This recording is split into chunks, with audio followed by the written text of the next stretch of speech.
স্বাগতম জনাইছোঁ। এতিয়া আছোঁ LIC অফিচত। বলক একেবাৰে দেখাই দিওঁ আজিও আমাৰ LIC অফিচত কি আছে।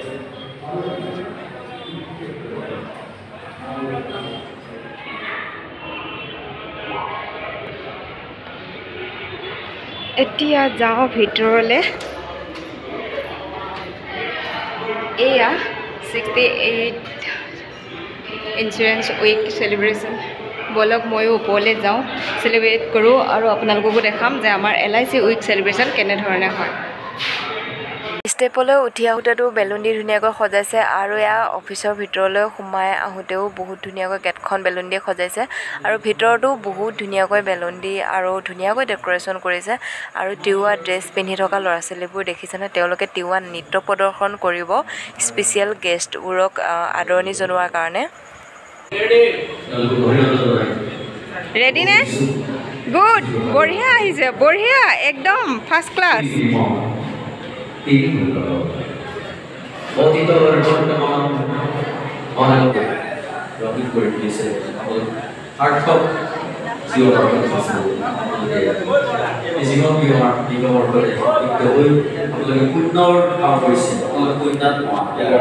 আচলতে ইমান ধুনীয়াকৈ ডেক'ৰেশ্যন কৰা আৰু এয়া তিৱা নৃত্য প্ৰদৰ্শন কৰিবৰ কাৰণে যিসকল সাজু হৈ আছে, ইমানখিনি আয়োজন কৰাৰ কাৰণ হ'ল আজি হৈছে 1 ছেপ্টেম্বৰ।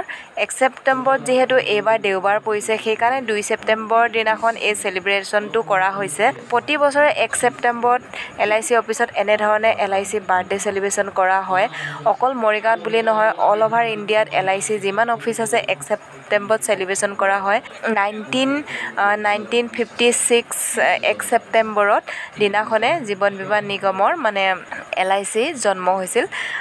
সেইকাৰণে 1 ছেপ্টেম্বৰত প্ৰতি বছৰে এনেধৰণে চেলিব্ৰেশ্যন কৰা হয়। আৰু আজি স্পেচিয়েল গেষ্ট হিচাপে মাতিছে মৰিগাঁও জিলা উপায়ুক্ত ছাৰক মাতিছে আৰু মৰিগাঁও মহিলা হোম স্কুলৰ অশোক ডেকা ছাৰক মাতিছে আৰু লগতে অন্যান্য গেষ্টবোৰ আছে আৰু সকলোকে তিৱা নৃত্যৰে আদৰি অনা হ'ব। সেইকাৰণে এওঁলোক ধুনীয়াকৈ সাজু হৈ আছে আৰু বাকী আমাৰ এজেণ্টসকল আছে, প্ৰায় 900 এজেণ্ট হ'ব মৰিগাঁও ব্ৰাঞ্চৰ। তো সকলোৱে মিলি এই স্পেচিয়েল দিনটো চেলিব্ৰেশ্যন কৰা হৈছে। গতিকে আপোনালোকে ভিডিঅ'টো শেষলৈ চাব। আশা কৰিছোঁ ভিডিঅ'টো চাই আপোনালোকৰ ভাল লাগে। যিমানে বিদায় দিবা সিমানে মহান হবা, তাৰ নাম সঁচা উদাৰ। যিমানে বিদায় দিবা সিমানে মহান হবা, তাৰ নাম সঁচা উদাৰ।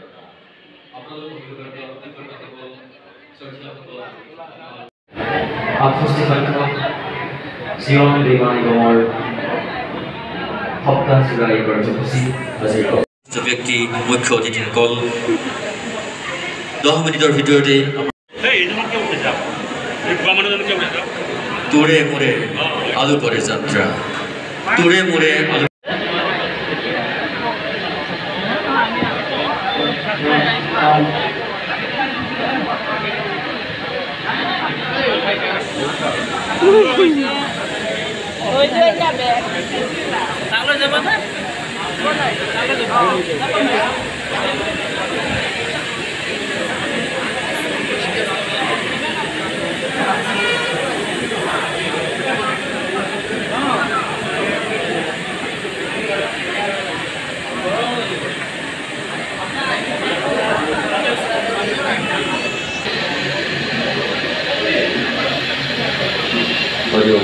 এই গীটাৰখন দেখিছেনে, মাজতে ফুলখিনিৰ ওচৰত ধুনীয়াকৈ সজাই ৰাখিছে, কিয়নো মৰিগাঁও জিলা উপায়ুক্ত ছাৰে নিজৰ দুআষাৰ বক্তব্য দিয়াৰ লগতে খুব ধুনীয়া গীত গায়। তেওঁ গীত গোৱাৰ কাৰণেও এটা অনুৰোধ কৰিব, সেইকাৰণে গীটাৰখন ধুনীয়াকৈ তেওঁৰ বাবে সজাই ৰাখিছে।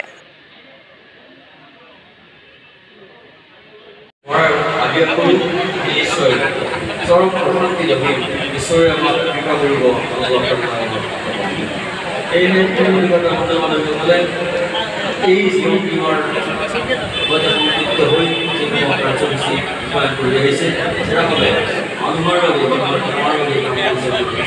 নিজৰ লগতে মানুহৰ উপকাৰ কাৰণে কৰিছে, তেওঁলোকে আমাৰ আজীৱন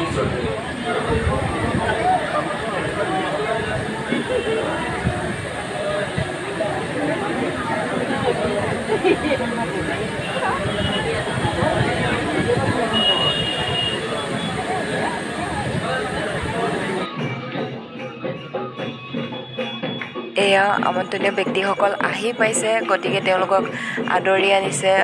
প্ৰথমে আমাৰ শাখাৰ ব্ৰাঞ্চ মেনেজাৰ ছাৰ আহিছে আগত, আৰু লগতে অশোক ডেকা ছাৰ, লগতে মৰিগাঁও জিলা উপায়ুক্ত ছাৰ তিৱা নৃত্যৰে আদৰি অনা হৈছে। এতিয়া অলপ সময় নৃত্য প্ৰদৰ্শন কৰিব তেওঁলোকক যিহেতু আদৰি অনা হৈছে, আৰু তাৰপিছত বাকী সম্বৰ্ধনা অনুষ্ঠান আছে আৰু বাকী কাৰ্যসূচীলৈ আগবাঢ়িব।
ইতিমধ্যে নৃত্য অনুষ্ঠান শেষ হৈছে আৰু জিলা উপায়ুক্ত ছাৰে আসন গ্ৰহণ কৰিবলৈ গৈ আছে।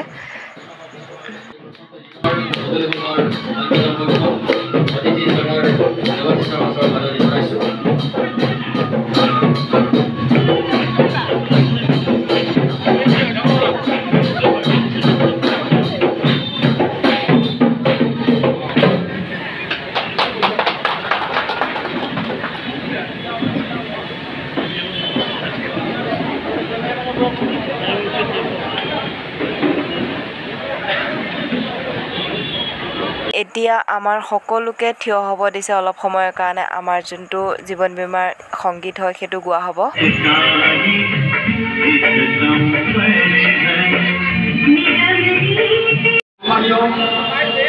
জিলা আমি নিমন্ত্ৰণ দিছিলোঁ অতি ব্যস্ততাৰ মাজেৰে ইয়াত আহিছে আমি কৃতজ্ঞতা যাচিছোঁ আৰু যি বিশিষ্ট ব্যক্তিক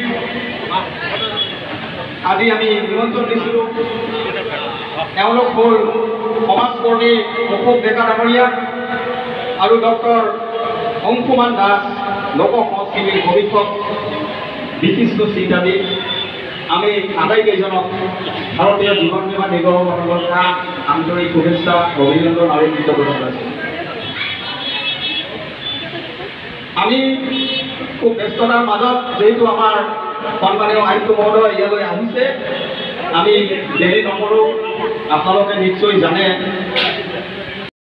মই আমাৰ সন্মানীয় বি এম ছাৰক অনুৰোধ জনাইছোঁ আৰু মোৰ লেডিজ টিমক আপোনালোকে কঢ়িয়াই লৈ যাব। প্ৰথম আমাৰ মাননীয় জিলা আয়ুক্ত ডাঙৰীয়াক ফুলাম গামোচাৰে আদৰণি জনাব। তাৰপিছত আমি টোকেন অফ ৰেছপেক্ট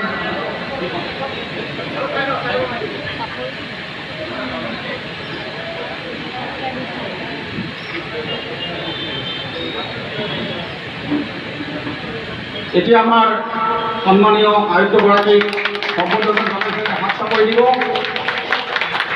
আমাৰ তাৰ লগতে আছে এইটো পিতলৰ জাপি,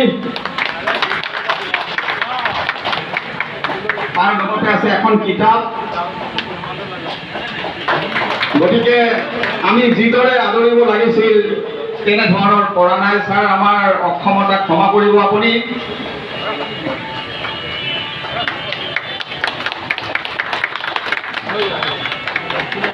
ধন্যবাদ ছাৰ। ছাৰ আপুনি আসন গ্ৰহণ কৰিব। ইয়াৰ পিছত আমাৰ অশোক ডেকাক আদৰিব আমাৰ বি এম চেলছ ডাঙৰীয়া। এটি ফুলাম গামোচা আৰু লগতে এইটো ফ্লাৱাৰ বকেট আৰু এখন কিতাপ।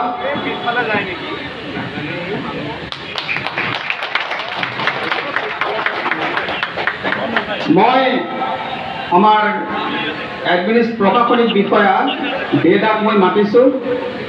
দীপক দে ছাৰ আপুনি ইয়ালৈ আহক। ডক্টৰ অংশুমান দাস ছাৰক বিশিষ্ট লোক সংস্কৃতিৰ গৱেষক চিন্তাবিদ তেখেতক আদৰণি জনাব আমাৰ দীপক দে ছাৰ। এটি ফুলাম গামোচা কিতাপ আৰু ফ্লাৱাৰ বকেটৰ সৈতে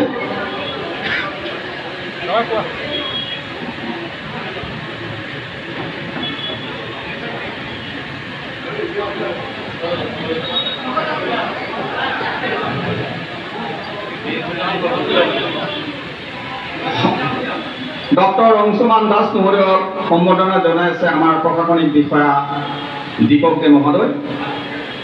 এতিয়া হাত চাপৰি দিব।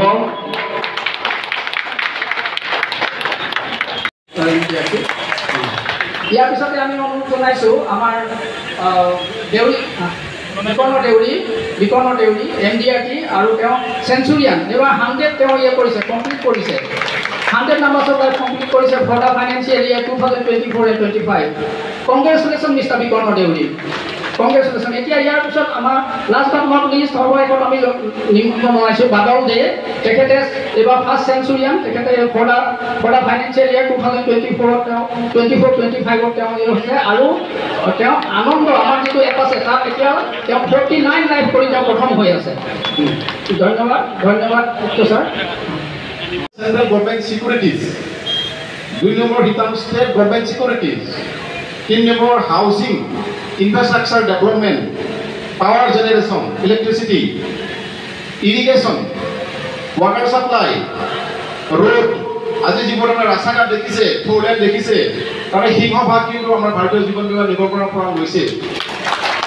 আজি আপোনালোকে জাগিৰোডৰ যে দলং দেখিছে, ৰেলৰ ওপৰত দলং দেখিছে, আজি বন্দে ভাৰত ট্ৰেইন দেখিছে, আজি আপোনাৰ ৰেলৱে ষ্টেচনৰ উন্নতি দেখিছে, সেইবোৰ কিন্তু আপোনাৰ অৰিহণা আছে।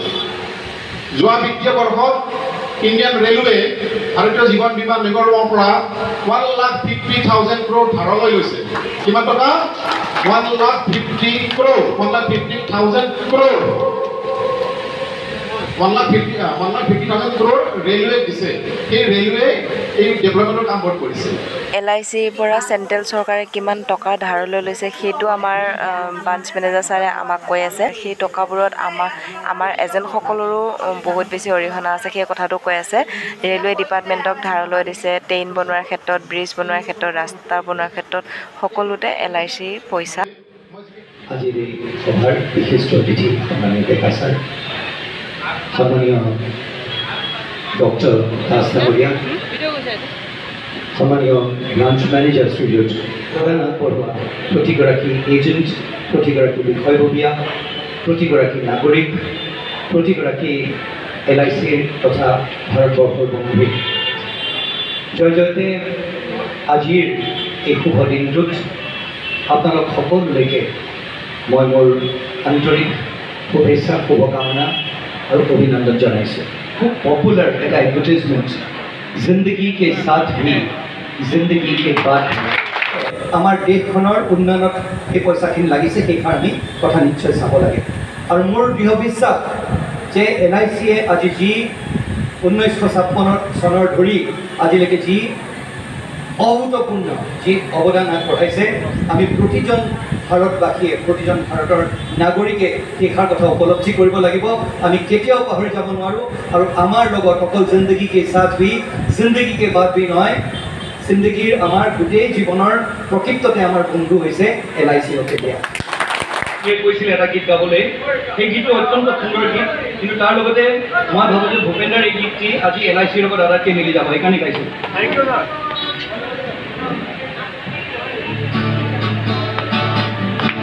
সবেই গাব দেই।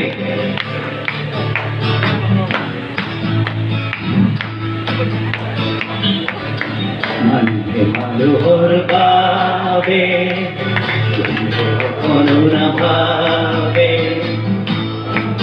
অনুভূতিৰে ভাবিব কোনে নোপোৱা সমনীয়া মানুহৰ বাবে। সকলোৱে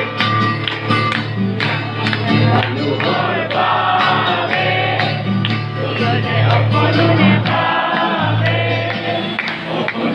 অনুভূতিৰে ভাবিব কোনে নোপোৱা সমনীয়া মানুহৰ বাবে।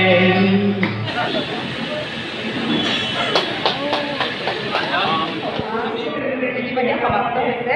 তো আজি ভিডিঅ'টো ইমানখিনি সামৰণি মাৰিছোঁ। কেনেকুৱা পালে জনাব। যিসকলে মোৰ চেনেলটো ছাবস্ক্ৰাইব কৰে, চেনেলটো ছাবস্ক্ৰাইব কৰিব।